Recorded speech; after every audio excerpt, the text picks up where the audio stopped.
Here we are working on a Transit 350, doing a full build out on this van. We're just mocking up the wiring for this. We're going with three 100 amp hour lithium iron phosphate batteries from Battleborn. Super good batteries. We're charging them two ways, actually three ways. Just put in this battery isolator, which charges it off of the vehicle battery or the vehicle alternator system. We're also putting in solar charge controller from Victron Energy, MPPT 150, that will take power off of the three 160 watt solar panels on the roof. And then we're pairing that with the Victron Energy inverter, 3000 watt inverter. It's just sitting in there right now. And so far what I got is this, made a custom battery tray, because this client wanted to, they had three batteries now, but they wanted room to add a fourth battery down the road if they found that three batteries wasn't enough. So we got a fourth battery spot ready to go if they want it 400 amp hours instead of 300 amp hours. We're running these in parallel.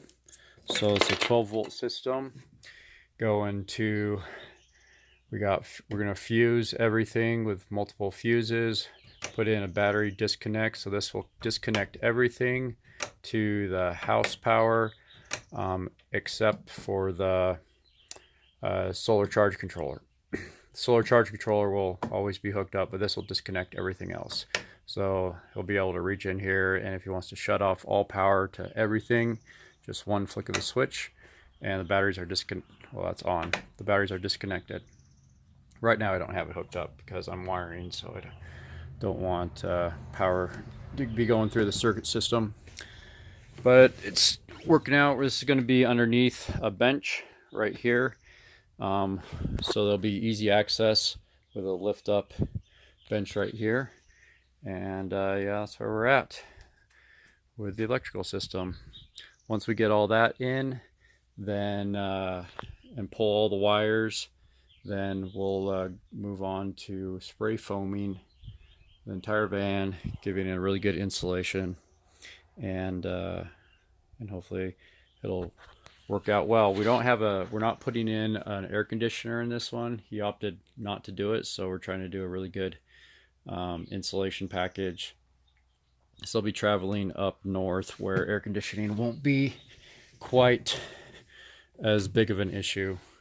But yeah, we got this grounded to the chassis right there, and then all the battery, made all these custom battery cables, 2 gauge, so it can handle 175 amps. We're putting in a cooktop that's electric, and an electric hot water heater will go over there under the sink. So that's why we need the 120 or the 110 volt inverter to power those two appliances. And these batteries should do a pretty good job, especially if you got sun. We're also going to put in this shore power connection from Noco, so that you can plug into the grid whenever they have it. It can run all their 110 off of that. This is going to go into the inverter, and then smart inverter will just automatically switch over to 110 when they're plugged in, and then when they unplug, they'll switch over and run everything off the batteries.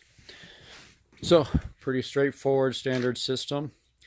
And we'll have a 12 volt system for all the lights, 12 volts for the fans, 12 volt for USB chargers, and then 110 for the appliances, and possibly put in a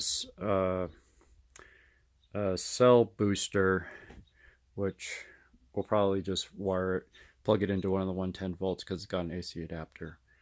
So that's where we're at. It's going to be a pretty nice van when it's all said and done.